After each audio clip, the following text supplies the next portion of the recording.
bought a used car, and he found something that somebody left in the car, which was a list of 22 relationship rules that the previous car owner's girlfriend had laid out for this guy. And the guy posted it on the internet. This is real, and it became viral. Things like, you are not to have a single girl's phone number. You are not to look at a single girl. I am allowed to do a phone check whenever I please. You are not to get mad at me about a single thing I ever do. You are never to take longer than 10 minutes to text me back. You are not to ask for head. And no, this is real. So apparently this is catching on, and a lot of women are doing this now. We got a hold of Melania's list. I don't know if you'd like to, but these are her rules. But this Laura Loomer, I don't know if you know anything about her, but I mean, this is, yeah. I mean, I want to go through the list of conspiracy theorists, but we thought this would be a good week to get the audience to know her a little better. She's the new groupie in Trump's circle. That's my opinion. Bill Maher just set the internet ablaze with a roast so scorching, even Trump's bronzer looked like it was sweating. With that signature smirk and the kind of confidence only a man with nothing to lose can pull off, Maher took aim at Melania and Laura Loomer, delivering jabs so sharp they practically needed a warning label. Poor woman. I copied this list from Michelle Obama. Well, that's... And Trump. Oh, he detonated. Within minutes, his keyboard was in critical condition from an all-caps meltdown, lashing out like a man who just found out his golf course was getting rezoned for a wind farm. Meanwhile, Maher, unfazed and probably sipping something expensive, just handed late-night TV another week's worth of material. Things you didn't know about Melania. In Slovenia, I was a catalog model, which is what you call a model you order out of a catalog.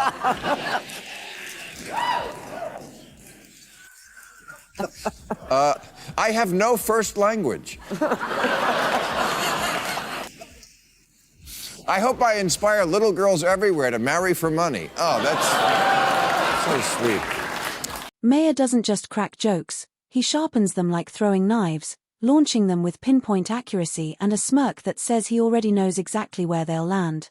His comedic arsenal isn't about cheap shots or random punches. It's a well-calibrated machine designed to hit exactly where it stings the most. Off my diamond, Donald's hair will chase it like a cat.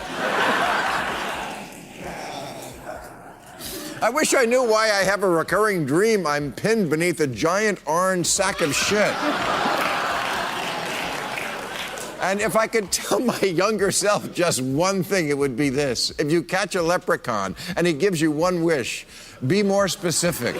When Maher sets his sights on someone, you don't just get roasted, you become a full-blown comedic feast served up hot for millions to devour. This time, the special of the night was a Trump-inspired dish with a generous side of Melania and a sprinkle of Laura Loomer for garnish. Maher didn't just poke fun, he dismantled, deconstructed, and left no room for misinterpretation. The audience knew it was coming, but no one was quite prepared for just how deep Maher was about to cut. For a dozen Republican candidates tried to stop Trump and couldn't. Hillary couldn't. Never Trumpers couldn't. Mueller couldn't. Is there anyone left who can check Donald Trump? Yes, Melania. It's not anti-feminist to say that in addition to doing everything men can do intellectually, women also have another power, the power of the ultimatum. Getting men to change their destructive ways by threatening to leave them, humiliate them, or cut them off in bed. It's a tale as old as time. In the ancient Greek play Lysistrata, women end a war by denying sex to their men. It was the original Bush doctrine.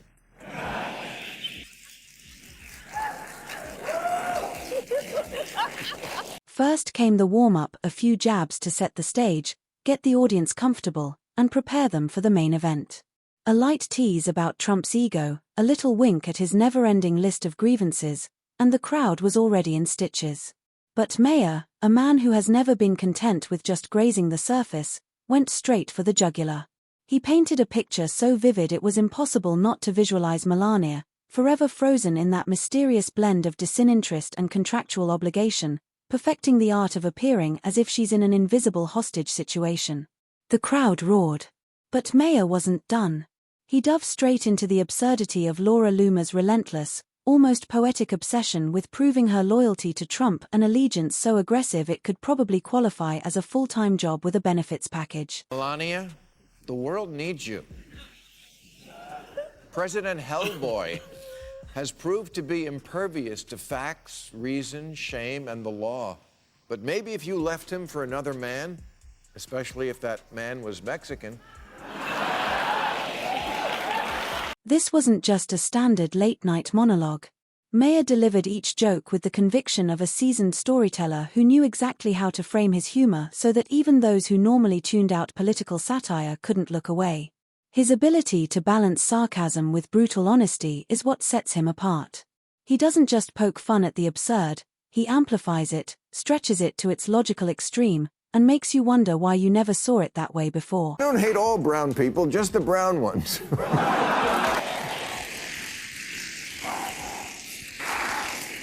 People think I'm all in on Trump, but some of the voices in my head like Jill Stein.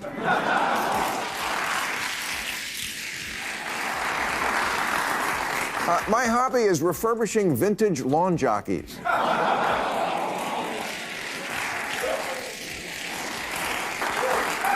I think Michael Jackson faked the moonwalking.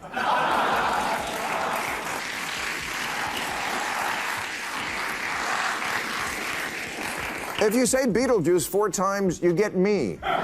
And that's precisely why his humor lands with more impact than the usual late-night punchlines.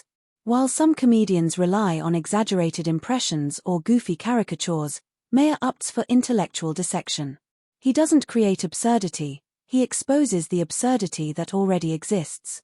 His jokes don't just make people laugh, they make them think, reflect, and, in Trump's case, react in the most predictably unpredictable ways possible.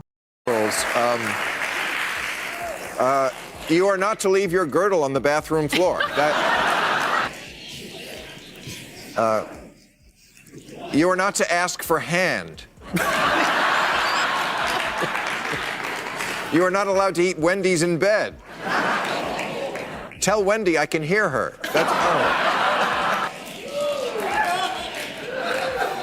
You are not to ever again mention the bride catalog's return policy. Because if there's one thing Maher understands better than anyone, it's that nothing infuriates Trump more than being laughed at. The jokes themselves aren't even the problem. It's the idea that someone, somewhere, is making fun of him and getting away with it. That's what sends him into meltdown mode, firing off social media rants that only add to the spectacle. And Maher, he knows this game better than most. He lays the bait, watches the outrage unfold, and revels in the fact that he's once again turned a simple joke into a full-blown cultural moment. Perhaps the most impressive part of Maher's comedic artillery is how he never goes for the obvious. He doesn't just recycle the same Trump material that's been circulating for years. He finds new angles, fresh layers of ridiculousness, and delivers them in a way that feels both cutting and oddly insightful. It's not just comedy, it's commentary. A form of satire that leaves an impact long after the laughter dies down. My husband, I'm reminded of the Slovenian national dish. a fat, greasy sausage filled with cheese.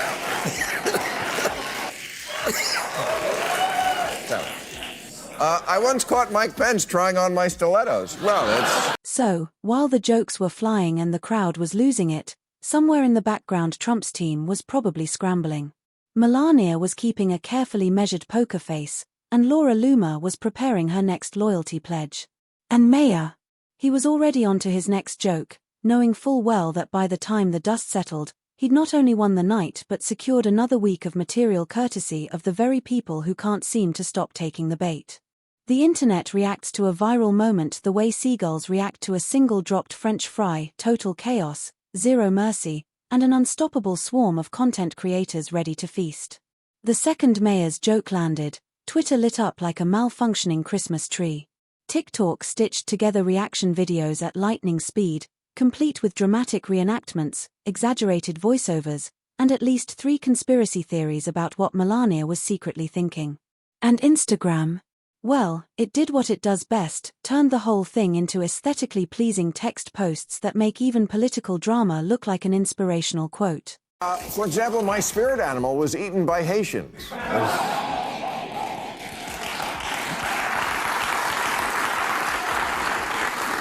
My biggest fear is immigrants taking my job as a right-wing hate monger.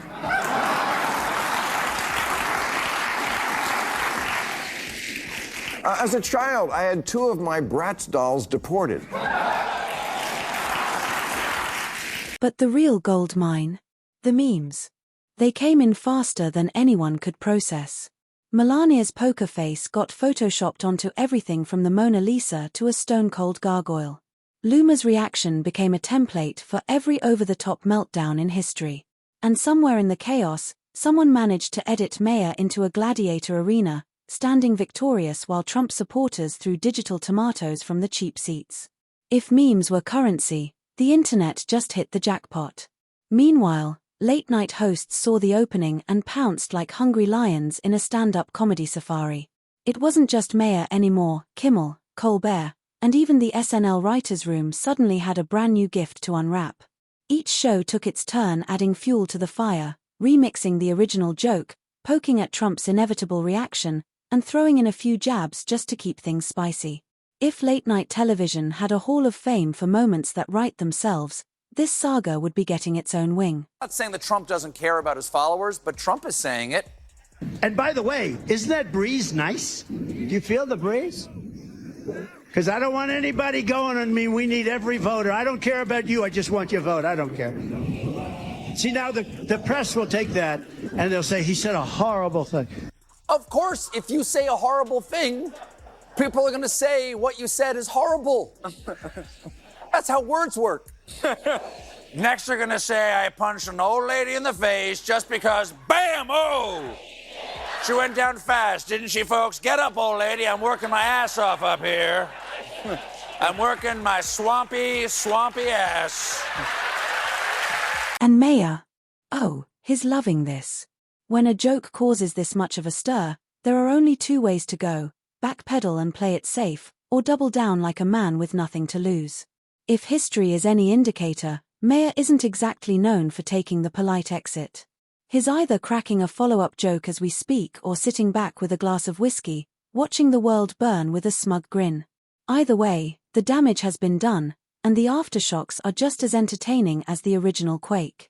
That's the beauty of these cultural moments. They don't just end, they spiral. The outrage turns into more comedy, which turns into more outrage, which turns into an even bigger meme storm. It's an endless loop of internet gold, and at this point, there's no stopping it.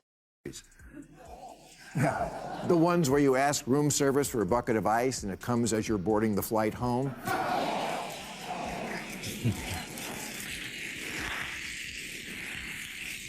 And yet they all manage to wrap up an election in the same amount of time that it takes a 90-day fiance to say, sure, I'll fuck a fat guy for a green card. If TLC can do 90-day fiance, we can do 90-day commander-in-chief.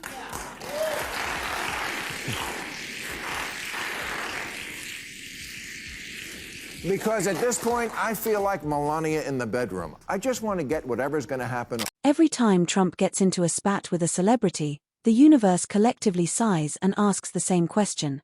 Is this some strategic move, or is he just physically incapable of letting anything slide? His reaction to Maher's joke follows the same predictable pattern. Does it ignite his base, proving he's still the king of the counterpunch? Or does it just make him look like a billionaire who takes late-night comedy as seriously as a Supreme Court ruling? 4 years, Trump has thrived on public battles, and his clashes with celebrities have been a cornerstone of his brand. His supporters love it. They see it as him standing up to the Hollywood elites, the so-called liberal media, and anyone who dares mock him. It feeds into his carefully curated image as the anti-establishment fighter, the guy who never backs down, even when the fight is over something as trivial as a joke. In their eyes, every feud reinforces the idea that Trump is one of them, perpetually under attack by out-of-touch coastal elites who wouldn't survive 5 minutes in a Walmart on Black Friday. Hard to bring up the 10 Commandments when your candidate spent his life breaking all of them. Trump's commandments are like the regular commandments with LOL at the end. Adultery? Check. Cursing? Listen, you motherfuckers. Check. Stealing? Check. Bearing false witness? Wrong.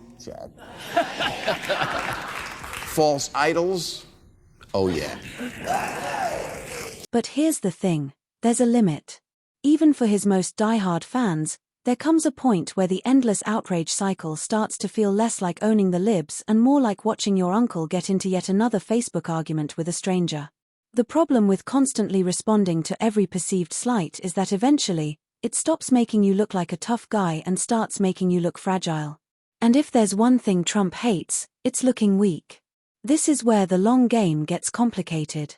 There's no doubt that his reaction, whatever it may be, will dominate headlines, fuel late-night monologues for another week, and send Truth Social into an all-caps tailspin. But is that good for him?